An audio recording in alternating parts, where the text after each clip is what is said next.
Welcome to Badminton Unlimited, your weekly access to badminton action and beyond.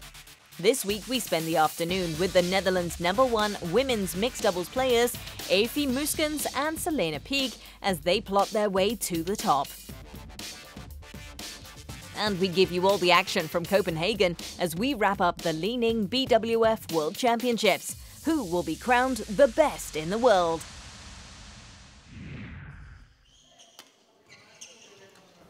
My name is Evie Muskens, 25 years, and I play ladies doubles. And my name is Selena Peek. I'm 22 years old and I play ladies doubles and mixed doubles. Evie Muskens and Selena Peek are currently Netherlands' #1 women's doubles pair. The partnership was formed in 2013 and had broken into the top 20 in the world rankings by the end of the season. Last year also saw them stepping onto the podium of a number of international tournaments, including a victory at the Bitburger Open in Germany, their first Grand Prix gold title. Badminton Unlimited dropped by the city of Arnhem in the Netherlands to meet up with the duo as they took some time off their busy schedule to have a heart-to-heart with us. I think our first victory was the Bitburger Open. I think it's my favorite one because it was our first Grand Prix gold victory. We made some really good victories over other European couples. And it gave us so much confidence, I think, that we won 4 tournaments after that in a row as well. Evie and Selena were introduced to the game at an early age, but in a country with a tradition of playing sports, badminton wasn't their only option. I also like to play outside, some soccer, and I also did swimming. At a later age I had to decide whether I want to continue with swimming or badminton, and I chose for badminton. I really want to play soccer, but my dad didn't allow me because I was a girl. I did some gymnastics when I was younger, and then I started to swim as well. And then I had to choose between competition in swimming and competition in badminton, and I also chose badminton, and I think it was because you could play in a team. And I remember swimming, the games were also really early. I had to get up at 6 or so, and I don't think I like that as well. After both excelled in their respective hometown clubs, they caught the eye of the national team selectors and were invited to attend the National Sports Centre in Arnhem. Evie was 18, while Selena was only 15 when she got her call-up. Like many other doubles partnerships, both have gone through different partners before finding each other and developing that winning formula. Our partnership started last year, April, not this April, year before. So it's for a bit longer than a year now. Our coach decided to switch. So it was first to try and let's see what happened. But it turned out really well. The partnership took off on a positive note, reaching the semi-finals in the Yonex Dutch International. But the title that put them in the spotlight came in the latter part of 2013. They saw off all comers as they grabbed the Bitburger Open Grand Prix gold title. It was an incredible achievement for the duo as they had no coach with them. You know, you can count on each other. It was especially because we didn't have the money to afford a coach there, so we were really depending on each other. And you also know what you got on each other because times can get really stressy, especially when you are not leading in the match. But overall, the energy was really positive. The 2013 season, which also included a win at the Scottish Open Grand Prix, was a confirmation of their growing stature. In just a short space of time, they have managed to discover a formula for success. Yes, these achievements were really big for us as well because we only were a pair for such a short amount of time and we had no expectation by going in this tournament. The Dutch duo may have made the badminton world sit up and take notice of them, but they know they still have a long way to go. There are still different aspects in their game that the pair is looking to set right. I think the biggest challenge could be ourselves, because when you're struggling with your own game and when you're not feeling really well, because you're a double pair, you need to help each other and trying to be stable as a person and help the other to raise their level again. And of course, trying to keep your nerve when you are down or when it's getting close, because of the rally point system, it can be over within no time. Whether mentally or physically, the pair are working tirelessly, be it to break into the top 10 or to qualify for the 2016 Rio Games. Their chemistry on court derives from the respect and understanding between two persons, despite the differences in their personalities. We are two really different persons, and sometimes it's funny to see how well it works, because I can be so loud sometimes, and in the morning and she's not awake yet. And then it's just funny that it works out so well, because we didn't expect it at the beginning at all, that because we knew we were so different. We even went on holiday together. Yeah, for a week, and it was all good. For Selena Peek and Eefje Muskens, badminton is part of them. The game takes center stage as they continue to aim for better recognition, higher rewards and glory. The person you're coming home to is also really important. It's just a really different aspect of life, but the boyfriend needs to understand that badminton is so important and that she's my partner and we have a goal together. So I think this is really important, that our family or boyfriend are understanding the commitment we have to each other, because we have a goal and we will do whatever it takes to make it possible. I agree. Eefje Muskens and Selena Peek from the Netherlands.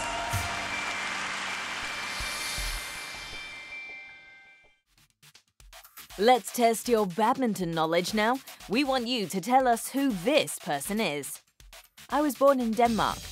I am a 4-time national champion at the junior level. I won my first international title in 2006 at the Norwegian International Championships.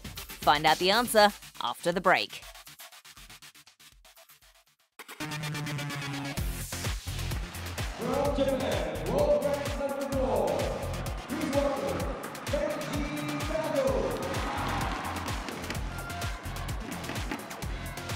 いや、それは本当に簡単じゃないことだと思いますし、いろいろ辛いことだったり嬉しいことだったりをこう積み重ねた中でこう今の自分があると思いますし、そこから逃げないでやった結果が今の自分があると思う一番の要因だと思うので、それは自分の中で忘れないようにしています。One of the few players to have beaten Lee Chong-wen and Chen Long in recent times. もちろんフィジカル的にもそうですし、メンタル的にもそうですし、本当に厳しい戦い、紙一重の戦いを戦い抜いてしっかり全部勝たないとチャンピオンにはなれないんで。Great defense from Targo. Goodness me.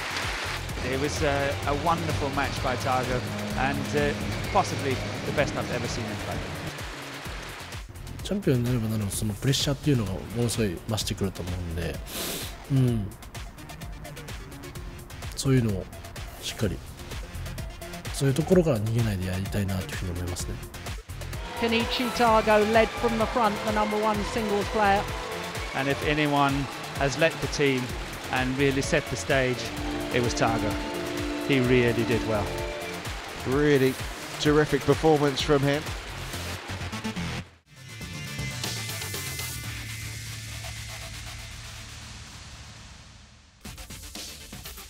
When we get back, we're in Bangalore to catch up with one of the icons of Indian badminton and a servant of the game, Vimal Kumar.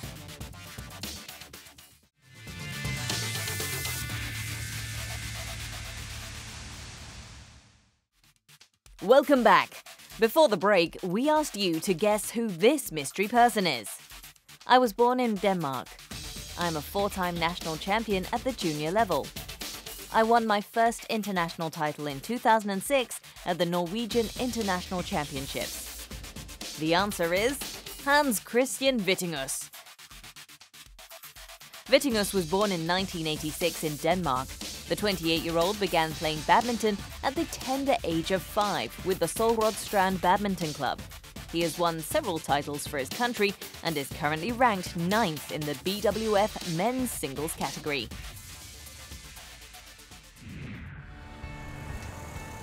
We're in Bangalore now, India's technological capital, to catch up with a player who, along with others, helped bring badminton to the country's sporting conscious. Vimal Kumar was one of the top shuttlers in the 1980s, winning on the domestic scene as well as triumphs on the international stage. His badminton journey began thanks to the passion of his father. My father was a big fan of Nandu Nadekar. He was a former, one of the all-time greats of Indian badminton. And they had the national championships there in 1962. So my father watched that nationals in Kerala, that was in Trivandrum, and after that he put up an outdoor badminton court in front of our house. Once he started playing, it took another Indian badminton legend to spark his ambitions. Prakash Padukone was dominating India badminton during the 70s and was making a name for himself on the global stage. For Vimal, the sight of Padukone in full flight was enough to fire his imagination. The mid-70s, Prakash Padukone came onto the scene and he was very popular. So then when he won the Commonwealth Games in 78, so that was a big inspiration for all of us. As a student, Vimal excelled in both studies and badminton. He was the top junior shuttler in the country. But it was his desire to follow in the footsteps of Prakash that ultimately led him to choose sport over academics. Getting an admission to a medical college was something very important at that time. Then I also at that time wanted to be like Prakash, because Prakash was make big waves at the international scene, and he became the world #1. So my mind was fully onto badminton. Then I really took it up seriously. I sacrificed my medical seat and just pursued badminton full time. It was a decision Vimal never regretted. Aggressive with a no-nonsense approach, he won back-to-back national championships in 1988 and 89. On the World Tour, he clinched the prestigious French Open 2 years in a row. In his prime, Vimal was ranked 17th in the world, but it was his contribution at major tournaments for the India national team he remembers most fondly. 86 winning a bronze medal, in the Asian Games, so that was really good for our team and helped the team in winning. Then in 88 and in helping the team qualify for the Thomas Cup finals. Vimal also had the distinction of representing India on the biggest stage, the Olympics. He became part of badminton history when the sport was featured for the first time at the 1992 Barcelona Games. After a decade of playing competitively, he called time on his career. He continued to keep his interest in the sport by training young shuttlers. It was then he hit upon the idea of establishing an academy to groom future stars. Again, it was the presence of his idol that was to make it a reality. Myself and there's another friend of mine, Kumar, decided on setting up a small academy, and so we went to Prakash for advice. Prakash was the chairman of the Karnataka Sports Council at the time, and so then he said, I'll also join you guys. Then we said, of course, straight away we decided on name. We didn't have to worry about the name and such things. We straight away started Prakash Padukone Badminton Academy in '94. Since then, the academy has groomed and produced several national players. The most successful of them, Pullela Gopachand, who won the All England Championships in 2001. But he didn't restrict himself to India. Vimal travelled extensively, helping to set up coaching programs in Malaysia, South Africa and New Zealand. He eventually returned home to take up the role of chief coach of the India national team, taking them to the 2004 Athens Olympic Games. His time coaching the next generation has in some ways eclipsed his playing days, but he wouldn't have it any other way. So I really love the sport, and whatever way I can help the youngsters on the court, working with them, I really enjoy that, and I don't think that has at any point of time it has come down. Still involved with coaching the national team as assistant to his former student and now national team coach Gopachand, he continues to offer his considerable experience to players. And as India continues to make a mark on international badminton, Vimal Kumar can be proud of the contributions he's made to that success. I would like some youngster from here doing really well, coming on to win a medal for the Olympic Games for India. So that is what. So till then, I would like to devote as long as I can physically, because at the moment I'm 52 years, and I still feel I have another 7-8 years, I can still be on the, so I can still work, and I enjoy that, and that's what I intend doing.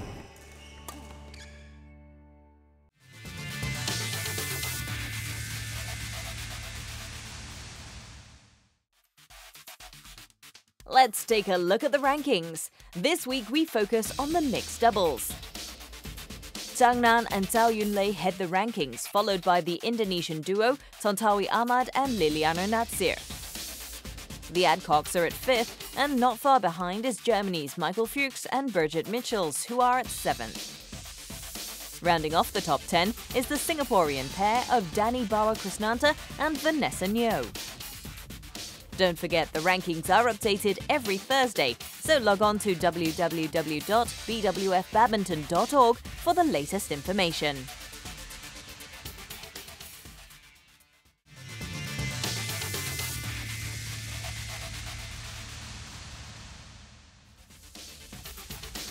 After the break, we find out who are the champions of the badminton world as we bring you the action from the Li Ning BWF World Championships.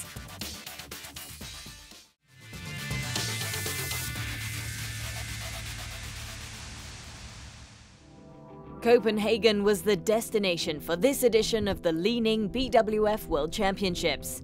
The good and the great of the sport flew into the Danish capital as they prepared their individual campaigns that they hoped would eventually lead them to the coveted title of Best in the World. It was the 4th time that Copenhagen had been chosen to host the World Championships, the last time being 15 years ago. Then, the Danish players had risen to the occasion and medalled in 4 of the 5 tournament categories. It was hoped that this new generation of shuttlers would at least match their achievements. Of course, there were other themes leading into this event. We sat down with Gillian Clark, herself a 2-time bronze medalist at the World Championships and currently a globe-trotting badminton commentator, to talk us through some of those stories. Well, the main story coming into this tournament all revolves around the world number 1, Lee Chong-wei from Malaysia. He's had injury problems. He's lost 2 World Championship finals to Lin Dan. Lin Dan's not here as defending champion. And the question on everybody's mind is, can Lee Chong-wei finally win? We start with the men's singles. Victor Axelsen was ruthlessly dealt with by the long-suffering Lee Chong-wei in the semi-finals. Showing no signs of the thigh injury that kept him out of the Commonwealth Games, he dispatched of the 20-year-old Dane in 33 minutes to take his place at another final. His opponent would be China's Chen Long.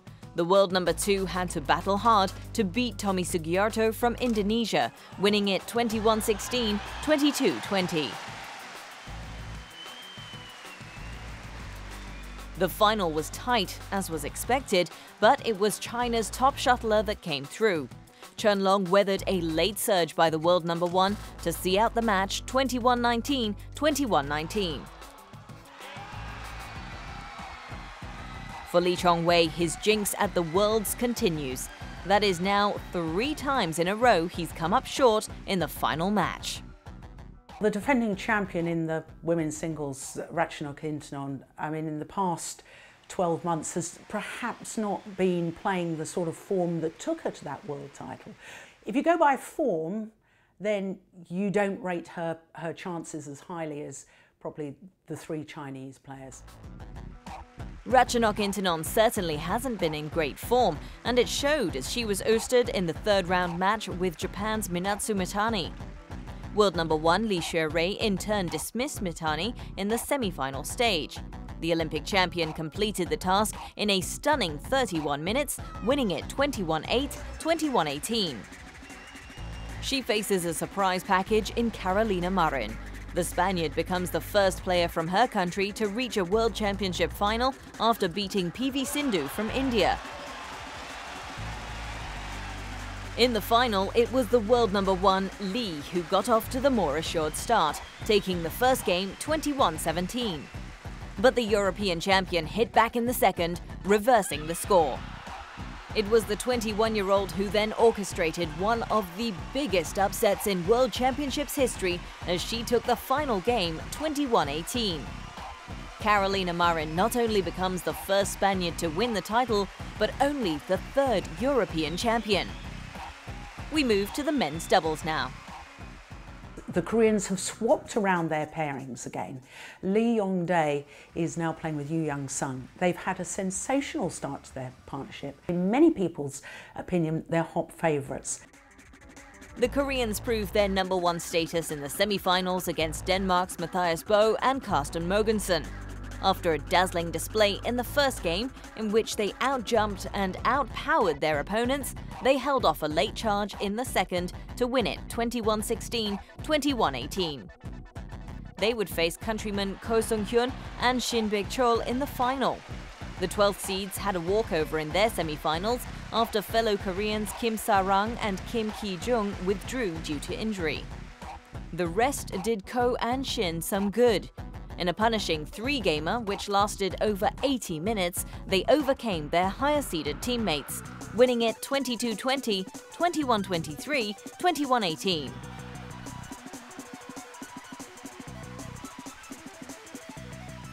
Next, the women's doubles. The defending champions Yu Yang and Wang Xiaoli have had terrible injury problems. They've tried swapping around partnerships while one's injured. There's a belief now, with all other pairs in world badminton, that they can be beaten. It is often said, never doubt the heart of a champion. And so it was proved. Yu Yang and Wang Xiaoli reached their 4th World Championships final after defeating the Japan pairing of Reiki Kakiiwa and Miyuki Maeda in straight sets.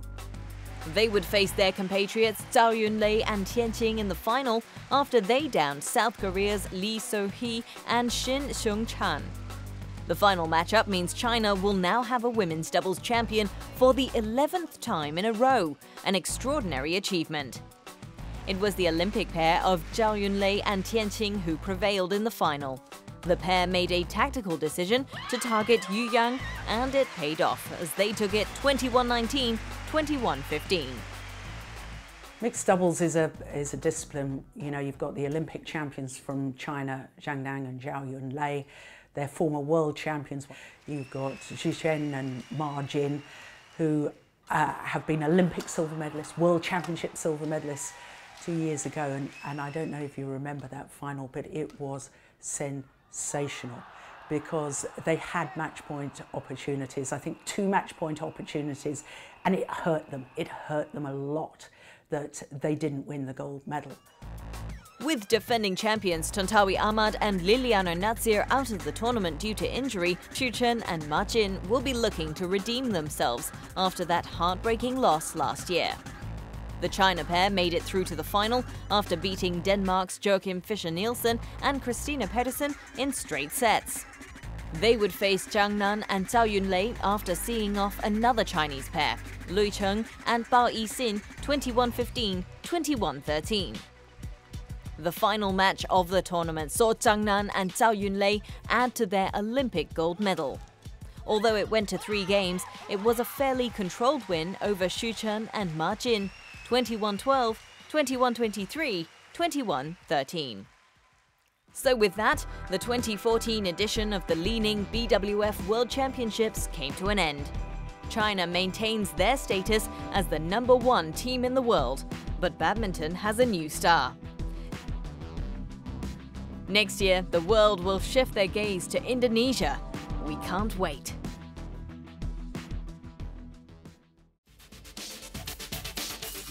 Before we go, let's find out what's happening in the world of international badminton in our Badminton Unlimited calendar.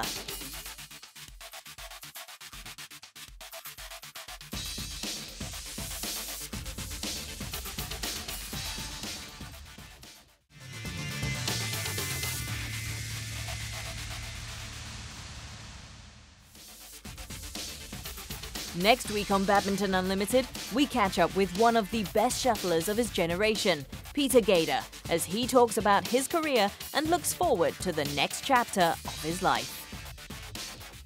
See you next week.